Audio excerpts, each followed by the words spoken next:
વિદ્યાર્થી મિત્રો, આજના વિડીયોમાં તમારું બધાનું સ્વાગત છે। આજે આપણે જોવાની છે સ્વાધ્યાય 11.1 પ્રશ્ન નંબર 5 થી નીચેના દરેકના અવિભાજ્ય અવયવ પાડીને તેના અવયવોને ઘાતના ગુણાકાર સ્વરૂપે લખો। અહીંયા આપણને જે સંખ્યા આપી છે આપણે એના અવિભાજ્ય અવયવ પાડવાના છે। અવિભાજ્ય અવયવ પાડી અને પછી એને ઘાતના ગુણાકાર સ્વરૂપે દર્શાવવાના છે। તો સૌપ્રથમ પહેલી સંખ્યા આપણને આપેલી છે 648, તો એના આપણે અવિભાજ્ય અવયવો પાડવા છે।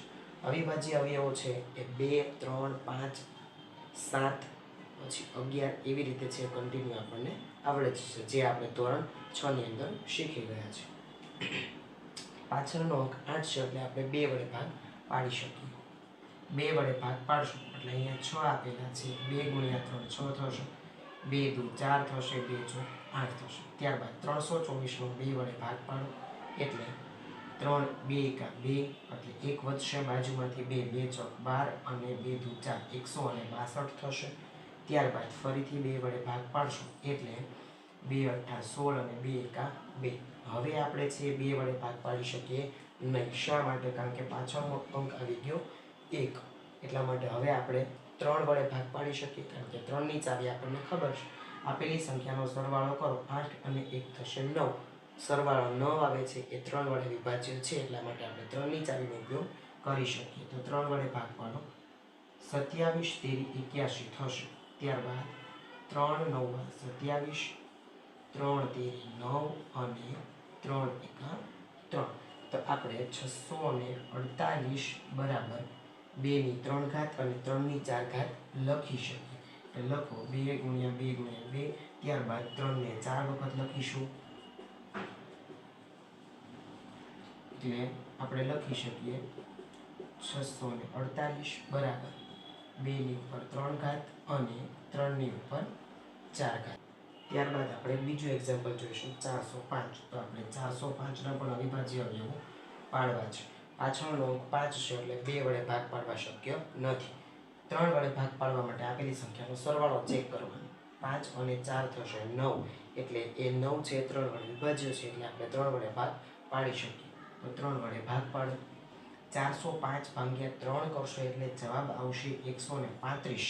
પછી ત્યારબાદ ફરીથી એનો 3 વડે ભાગ પાડીશું, 135 ભાગ્યા 3 કરશો એટલે જવાબ આવશે 45। ત્યારબાદ ફરીથી 3 વડે ભાગ પાડશું એટલે 15 તેરી 45 થશે, 3 પંચા 15 થશે અને 5 એકા 5 થશે। તો આપણે 405 બરાબર લખી શકીએ 1 2 3 4, 3 ને 4 વખત લખીશું અને 1 વખત 5 લખીશું। તો 405 બરાબર 3 ની ઉપર 4 ઘાત ગુણાકારમાં 5, એની ઉપર 1 ઘાત આપણે દર્શાવીએ તો પણ ચાલે અને ન દર્શાવીએ તો પણ ચાલે। ત્યારબાદ આપણે જોઈશું પ્રશ્ન નંબર 3, તો એની અંદર 540 આપ્યા છે, આપણે 540 ના અવિભાજ્ય અવયવો પાડવા છે। પાછળ 0 છે એટલે આપણે 2 વડે ભાગ પાડી શકીએ। 2 વડે ભાગ પાડો 540 ભાગ્યા 2 કરશો એટલે 270 થશે। ફરીથી પાછળ 0 છે એટલે આપણે 2 વડે ભાગ પાડી શકીએ। 2 વડે ભાગ પાડો 270 ભાગ્યા 2 કરશો એટલે 135 આવશે। હવે આપણે 2 વડે ભાગ પાડી શકીએ નહીં, કારણ કે પાછળનો અંક છે 5, તો 3 વડે પડે છે કે નહીં આપણે ચેક કરવાના। 3 ને 5 8, 8 અને 1 9, 9 છે એ 3 વડે વિભાજ્ય છે, તેથી આપણે 3 વડે ભાગ પાડી શકીએ। 135 ભાગ્યા 3 કરશો એટલે જવાબ આવશે 45। 45 છે એ 3 વડે વિભાજ્ય છે, એટલે 15 તેરી 45 થશે, પછી 5 તેરી 15 થશે, 5 એકા 5 થશે। તો આપણે 540 બરાબર લખી શકીએ 2 ગુણ્યા 2, 3 3 3 એટલે 3 ગુણ્યા 3 ગુણ્યા 3 અને ગુણાકારમાં 5, તો 540 બરાબર 2 ની ઉપર 2 ઘાત ગુણાકારમાં 3 ની ઉપર 3 ઘાત ગુણાકારમાં 5 ની ઉપર 1 ઘાત। ત્યારબાદ આપણે ચોથો એક્ઝામ્પલ જોઈશું 36, એના આપણે અવિભાજ્ય અવયવો પાડવા છે। પાછળ 0 છે એટલે આપણે 2 વડે ભાગ પાડી શકીએ। 18 દુ 36 થશે એટલે 1800 થશે। હજી 2 વડે ભાગાકાર કરશો એટલે 900 થશે, કારણ કે 9 દુ 18 થશે। હજી 2 વડે ભાગાકાર કરશો એટલે થશે 450। 450 પછી હજી આપણે એનો 2 વડે ભાગાકાર કરી શકીએ એટલે થશે 225 થશે। હવે આપણે 2 વડે ભાગાકાર કરી શકીએ નહીં. તો હવે આપણે 3 વડે ભાગ પડે છે કે નહીં એ ચેક કરવાનું. 5 ને 2 7, 7 ને 2 9, 3 વડે 9 છે એ 3 વડે વિભાજ્ય છે, તેથી આપણે 3 વડે ભાગ પાડી શકીએ. તો 225 ભાગ્યા 3 કરશું એટલે જવાબ આવશે 75. ત્યારબાદ ફરીથી 3 વડે ભાગ પાડશું, 25 તેરી થશે 75. હવે આપણે 3 વડે ભાગ પાડી શકીએ નહીં.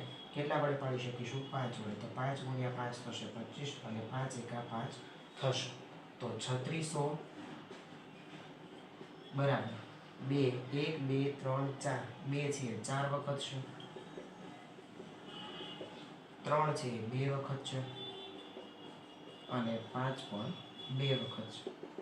તો 3600 બરાબર આપણે લખી શકીએ 2 ની ઉપર 4 ઘાત ગુણાકારમાં 3 ની ઉપર 2 ઘાત અને 5 ની ઉપર પણ 2 ઘાત. ત્યારબાદ આપણે જોઈશું પ્રશ્ન નંબર 6, સાદું રૂપ આપો. એમાં પહેલો એક્ઝામ્પલ છે 2 ગુણ્યા 10 ની 3 ઘાત. તો 2 ગુણ્યા 10 ની 3 ઘાત એટલે લખીશું આપણે 10 ગુણ્યા 10 ગુણ્યા 10. 2 ગુણ્યા 10 ની 3 ઘાત થશે એટલે 1000 થશે. 2 ગુણ્યા 1000 એટલે જવાબ આવશે 2000. ત્યારબાદ બીજો એક્ઝામ્પલ જોઈએ.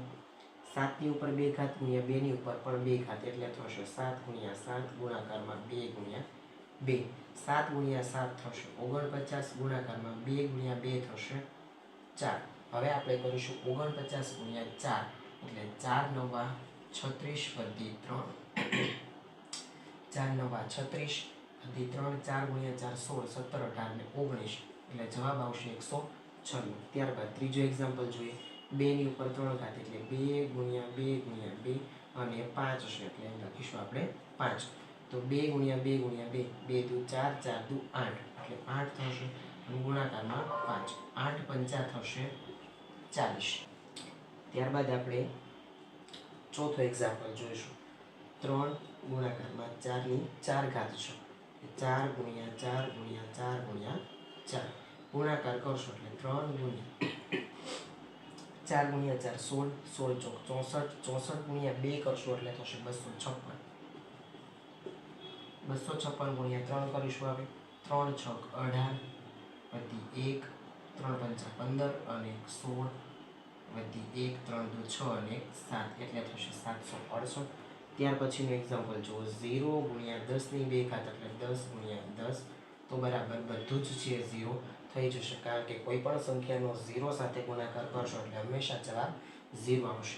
છઠ્ઠો એક્ઝામ્પલ 5 ની 2 ઘાત છે એટલે 5 ગુણ્યા 5. 3 ની 3 ઘાત છે એટલે 3 ગુણ્યા 3 ગુણ્યા 3. 5 ગુણ્યા 5 25, 25 તેરી 75 અને ગુણાકારમાં 3 તેરી 9. હવે આપણે 75 ગુણ્યા 9 કરીશું. 9 પંચા 45 એટલે 5 વધી 4 આવશે. 9 સત્તા 63, 63 અને 4 થશે 67 એટલે જવાબ આવશે 675. એની પછીનું એક્ઝામ્પલ જોઈશું આપણે. 2 ની 4 ઘાત છે એટલે 2 ગુણ્યા 2 ગુણ્યા 2 ગુણ્યા 2 અને ગુણાકારમાં 3 ની 2 ઘાત છે એટલે 3 ગુણ્યા 3 ગુણાકાર કરશો એટલે 2 દુ 4, 4 દુ 8, 8 દુ 16 એટલે અહીંયા 16 આવશે. ગુણાકારમાં 3 તેરી 9 એટલે 16 નવા થશે 144. એની પછીનું એક્ઝામ્પલ જોઈએ. 3 ગુણ્યા 3 એટલે 3 ગુણ્યા 3 ગુણાકારમાં 10 ની 4 ઘાત છે એટલે 1, 2, 3 અને 4. 3 તેરી થશે 9 ગુણાકારમાં 10 ની 4 ઘાત થશે એટલે 10,000 ગુણાકાર કરશો એટલે થશે 90,000. આવી રીતે આપણને જવાબ મળશે. ત્યારબાદ આપણે જોઈશું પ્રશ્ન નંબર 7, સાદું રૂપ આપો. એમાં પહેલો એક્ઝામ્પલ છે જો. -4 ની ઉપર 3 ઘાત છે એટલે -4 ગુણ્યા -4 ગુણ્યા -4 આપણે આવી રીતે લખીશું. 4 ગુણ્યા 4 થશે 16, 16 ગુણ્યા 4 થશે 64. હવે માઇનસ છે એ 1, 2 અને 3 વખત આપેલી છે. એક વખત માઇનસ ગુણ્યા માઇનસ એટલે પ્લસ થઈ જશે, પછી એક માઇનસનું નિશાન છે વધશે એટલે આપેલો જે જવાબ છે એ માઇનસમાં આવશે. ત્યારબાદ બીજો એક્ઝામ્પલ જો. -3 ગુણાકાર -2 ની ઉપર 3 ઘાત છે એટલે -2 ગુણ્યા -2 ગુણ્યા -2. હવે 3 દુ 6, 6 દુ 12, 12 દુ 24. જવાબ આવશે 24. પછી માઇનસ નિશાની છે અહીંયા 2 વખત એટલે માઇનસ માઇનસ પ્લસ, અહીંયા પણ 2 વખત છે એટલે માઇનસ માઇનસ પ્લસ, એટલે આપેલો જવાબ છે પ્લસમાં જ આવશે. ત્યાર પછીનું એક્ઝામ્પલ જુઓ. -3 ની ઉપર 2 ઘાત એટલે -3 ગુણ્યા -3 ગુણાકાર -5 ની ઉપર પણ 2 ઘાત એટલે -5 ગુણ્યા -5.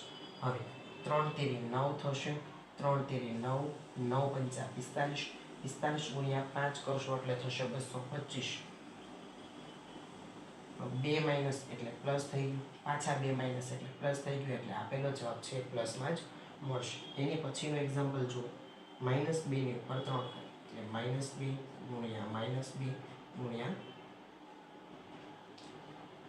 -2 ગુણાકાર -10 ની ઉપર પણ 3 ઘાત છે એટલે -10 ગુણ્યા -10 ગુણ્યા -10.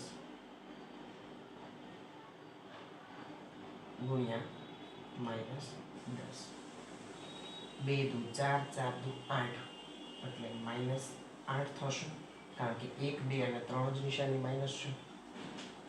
ગુણાકાર 10 ગુણ્યા 10 16, 100 ગુણ્યા 10 કરશો એટલે 1000 થશે, અને એમાંય 3 નિશાનીઓ માઇનસ એટલે -1000 આવશે. 8 ગુણ્યા 1000 ને માઇનસ માઇનસ પ્લસ થઈ જશે એટલે 8000 જવાબ આપણો આવશે.